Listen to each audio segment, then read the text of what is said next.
75th birthday party. Where the beach where we were working? Yeah, in the back there where the pond is. Where do you want us? Great thanks go to Rose. Without her hard work and dedication, this could not be possible. Good. Hi, Uncle Bob. How are you? Video camera.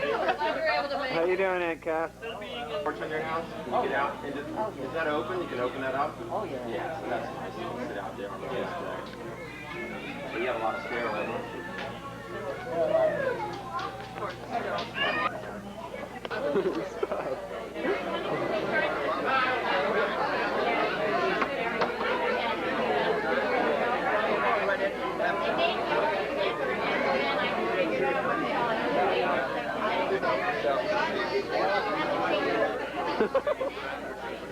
How you doing?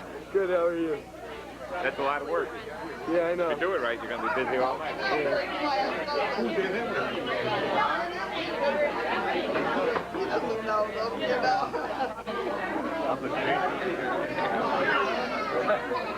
John, did you? I'm waiting for him to come over to Come in there. You get a little glare here. Let me hide the glare.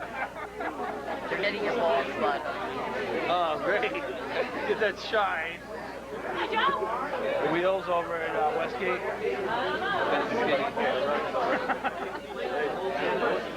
Yeah, you too. Wheels is looking for help. You need a job.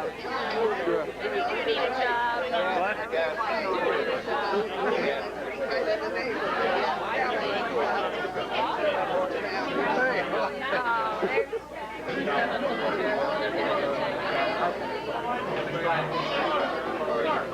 Yeah, I thought about that, but that's...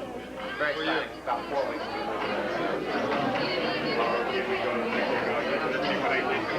First of all, we got that rental car. And we had heated mine. It's getting old. It's getting kind of funky. So we went down to Saturday morning. Everybody else started? Hey, Bob. So we start getting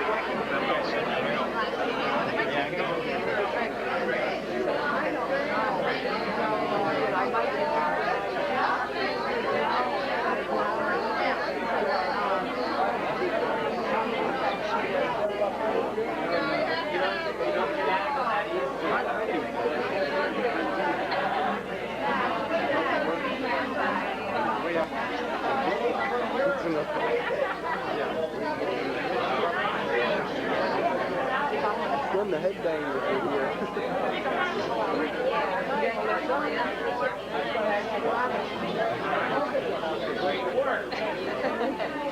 Yeah, you got a little plate full.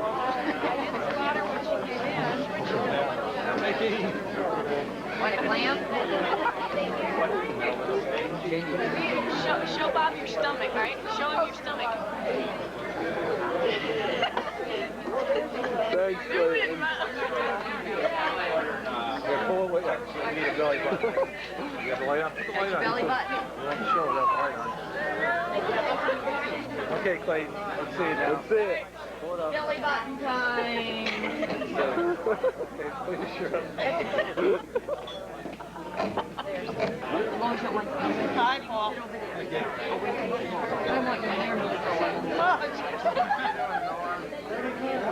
Good to see you. Oh, great. Oh, great.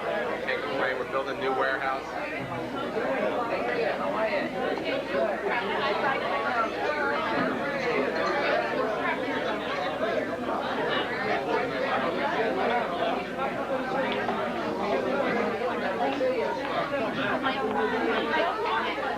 Are you filming right now? Did I call that one or what? Happy birthday to you. Happy birthday to you.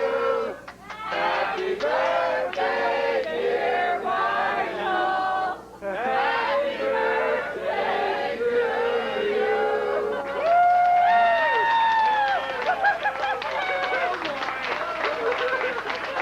Oh boy, there we go, yes.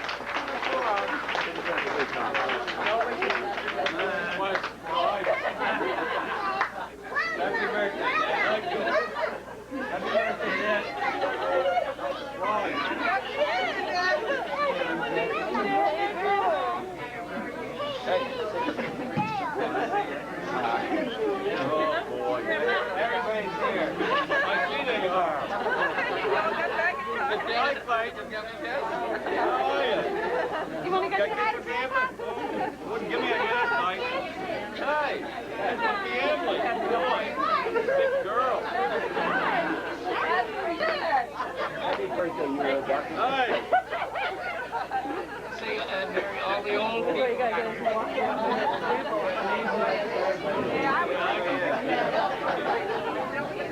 Oh, boy. Happy birthday! Nice. What a surprise.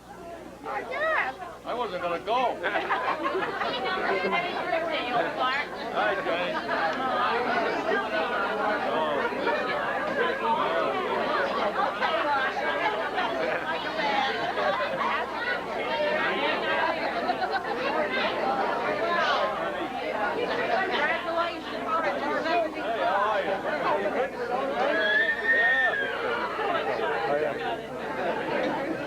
How you been doing? Good.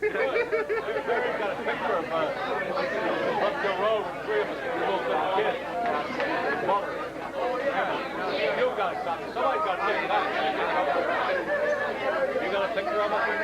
Teresa has. I got the picture. Now we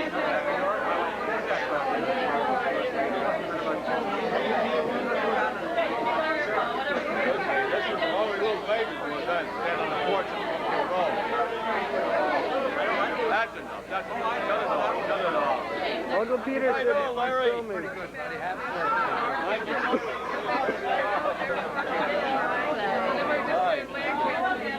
Boy, somebody's done a lot of work on this day. Happy birthday. Thank you. It looks great. Thank you very much. We love it, but, you know. Thank you. I guess it was supposed to be a pushing party. I wasn't going to go.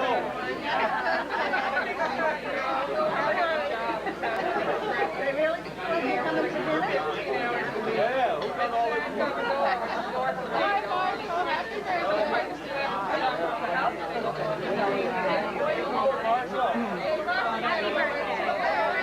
How'd you get out at night? I wasn't going to go.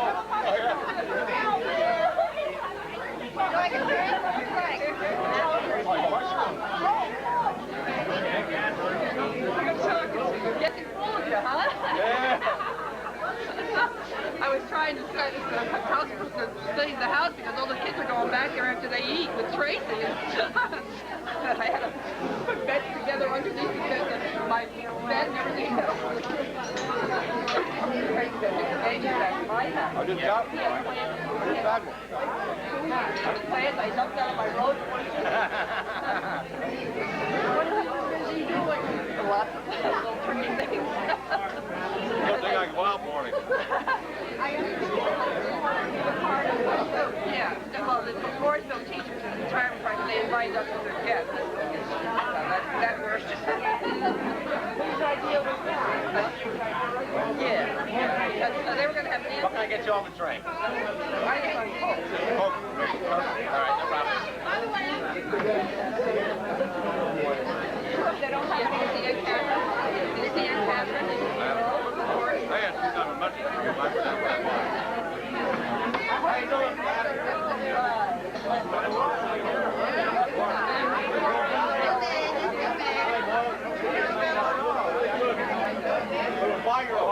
Hello. Z-Mark is ours. Oh, yeah. Shut that off, will you? Uncle Peter told me to keep filming. Go on. Hey, how are you, old timer? Like surprises, gentlemen? How long ago was it? I thought it might be the last Wednesday. Yeah, I guess. Very tall too. I couldn't incriminate anybody.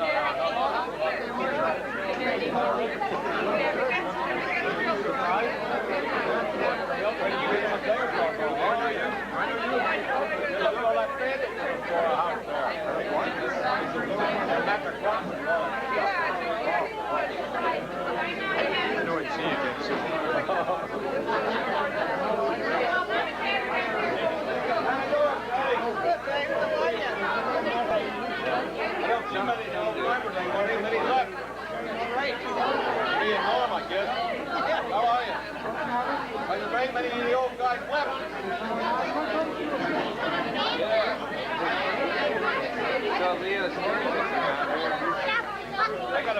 talk something. How much do we get for a two-way call? I started that, you know. I think it was West Mayor McGowan or somebody wouldn't go. Well, the council wouldn't go. Yeah. Well, I called it two-way says we'll go. Well, reason being, as I was here before, back in the two-way bill, about 4 times the upstream was set on the place card, and all they did was rush on fire. The town doesn't, about there, Because he's a birthday person. You want me to take your picture? Sure, it's fine. Okay. $50. yeah, but that was only from, we got $50 for the first 3 cars, and then they dropped it for Yeah. I know I was involved in this. Still going. Yeah, we just up at breakfast watching about Mary about they had pointed me to another guy to see about renovating the upstairs. We ripped the wall down. We renovated it. Large, you know, like a meeting room. There's more damn things you've done in it. Find out everybody's okay. Hey, that's the way to do it, right? What the hell's the only way to get things done?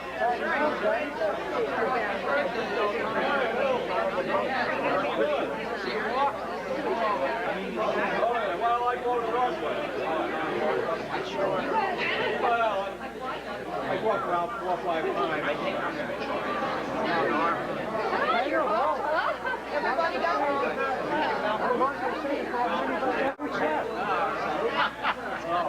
You know, one time I knew everybody was still around. I don't know anybody. Nobody does anymore. Right, we used to say the fire hotels and picked about 4, now it's about 6. Why come we time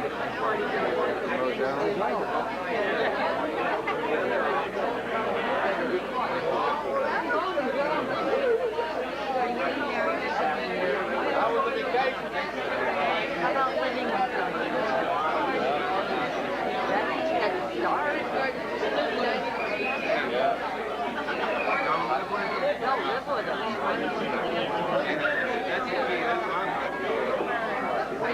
I'll tell you, for 3 months, you know exactly who they are. Where the hell is Peter? You better bring the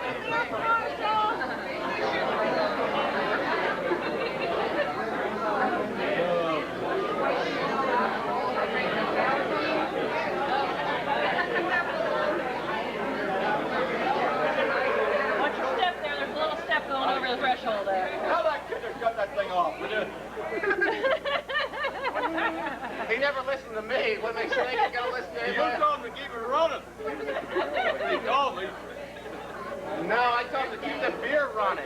Big surprise. Yeah, sure was. Great. I told him to keep the beer running. He misunderstood me. Tell him. Shut it off. Cut it.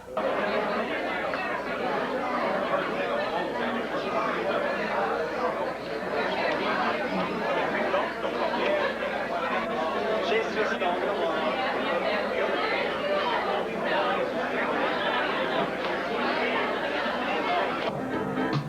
Old sidewalk, Sunday morning, I'm the vine, oozing light.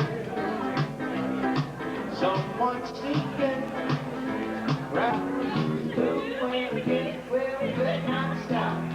Down my dream, into my heart, down in the rain of night. You're 16. Hey, Clayton.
So what do you think of all this commotion? How you doing, Mary? I'm here.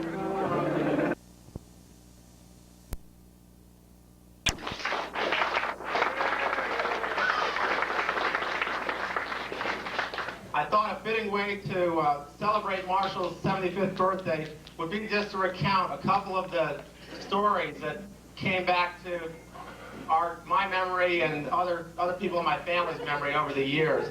And needless to say, I received an outpouring of phone calls in the last week of people with stories about Marshall. There seems to be no shortage of stories about Marshall. Unfortunately, most of them we can't repeat tonight. So I had to pick a few of the nicest ones, and I thought we'd use those. But as many, I'm sure most of you know, for many years, Marshall was a Fraunhofer bread man. And when he first started to work at Fraunhofer's, I guess now about 30 years ago, somewhere in that range, 30, 35 years ago, 40 years ago, they used to deliver the bread by horse and wagon. And when Marshall first started there, he had a horse and wagon that delivered the bread. And on this one particular day, my father had two horses hooked up to his cart. One of the horses was pulling as hard as he could, and the other horse was just barely leaning against the traces on the wagon. And one of his customers, Mrs. Kellerman, was watching this, and my father was just beating the hell out of the horse that was pulling already as hard as he could. And she said, "Marshall, why are you beating the horse that's already pulling?" And Marshall says, "Kay, don't you know, you always beat the horse that pulls." I found that story very much parallels the life that my father has lived these last 75 years. The thing that I see reflected with Marshall is compassion. And I think there's no greater act of compassion than to open your home to one in need. As Marshall's mother became unable to live independently, him and my mother opened their already overcrowded home for her to spend the remaining years. That was my first memory of their generosity in terms of opening up their home to other people. As I grew older, seeing how I wasn't even born at that time, I didn't have much of a memory of that first event. I certainly was told a lot about it. I did. The line that my father's mother always told her was, as he agitated her, "You'll get yours, Marshall. You'll get yours." And she died, and 3 months later, I was born.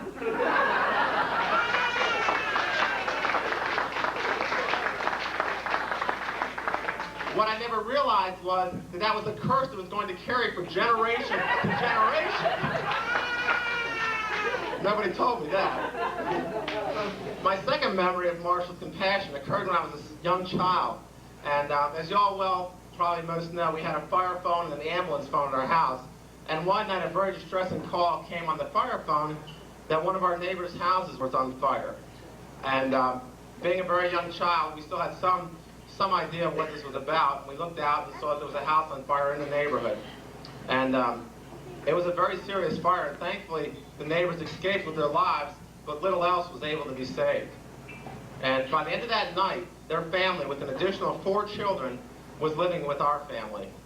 And we spent about a month living with these other 4 children, the other couple. And through that entire time, I never heard, you know, a single complaint from my parent, either one of my parents or anybody there.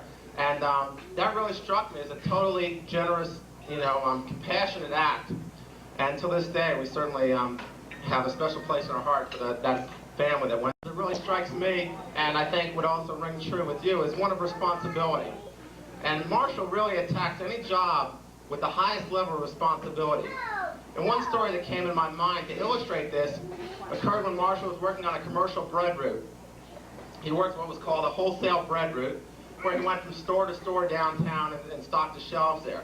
One of his biggest clients when he had that route was a grocery store. And every Sunday after church, and it wasn't every Sunday after church, because one thing Marshall made sure was we all went to church every Sunday, I can assure you that. But one Sunday after church, we'd go over to the store, and every Sunday after church, we'd go to the grocery store, and it wasn't to shop for Sunday dinner, it was to straighten out the bread rack. So it looked as good as possible to help promote sales.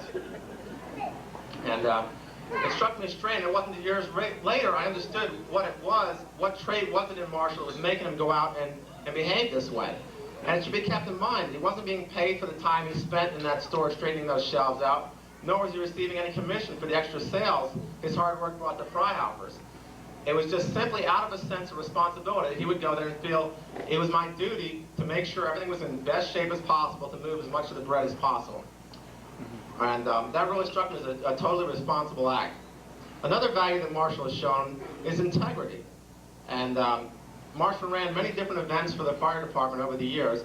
One of was roast beef dinners was, I think, his most famous. As I was growing up, that's what I remember anyway. And after one of these roast beef dinners, he took the receipts, which I think were about $600 that night, in a night depository bag, brought it out to the bank, and dropped it in the night depository. And whereas in today's world, $600 does not seem like a lot of money, I can assure you that 20 years ago, $600 was a lot of money. And he dropped the money. I guess he probably counted it, filled out a deposit slip, dropped it in the night depository, went home, went to bed. And the next day, he calls the bank and says, you know, I made a deposit there last night. It was $641. I just want to verify that after you counted it was the exact amount, and this and that. And much to his dismay, the bank said they had received no deposit that night in the night depository. So after many tense days, when certainly Marshall's integrity was questioned, he finally convinced the bank to tear apart the night depository chute. And sure enough, the deposit had gotten caught inside the chute.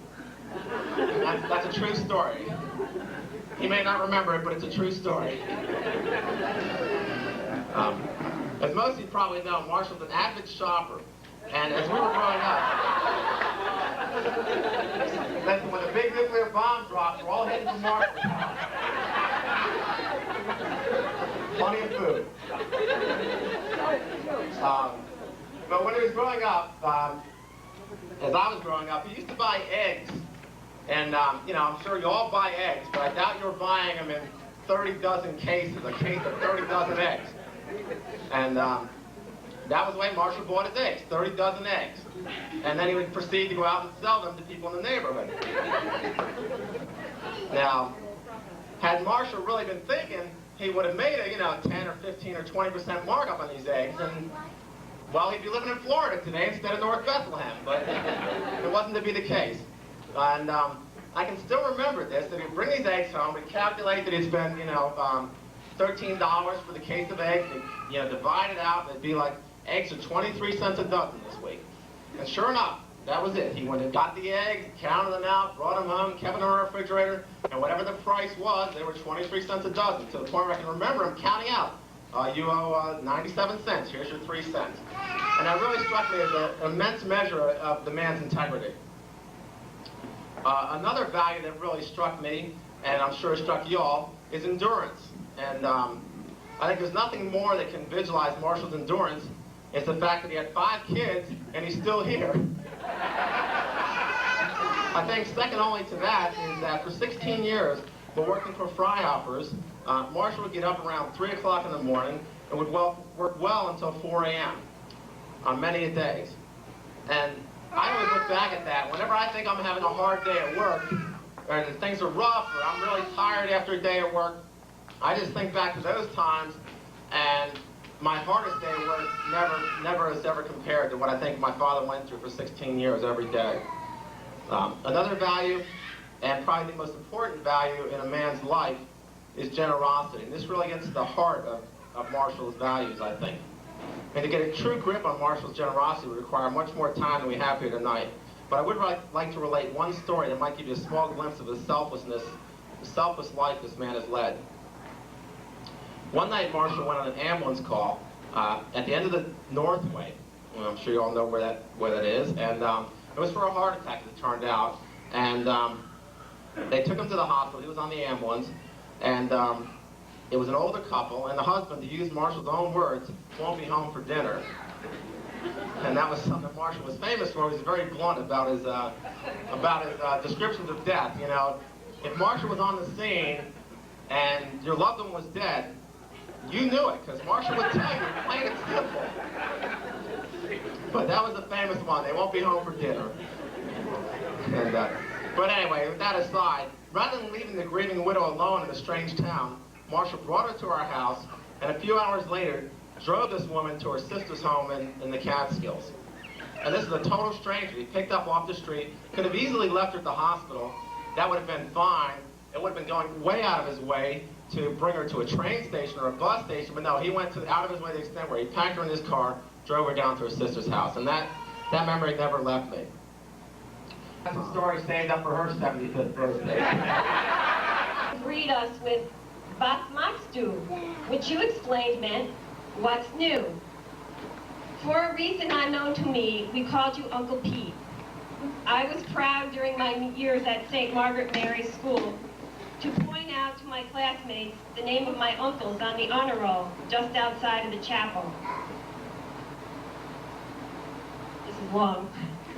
We always enjoyed your visits, for you brought more fun. We already had lots of fun, but we're never sorry to get more. And a touch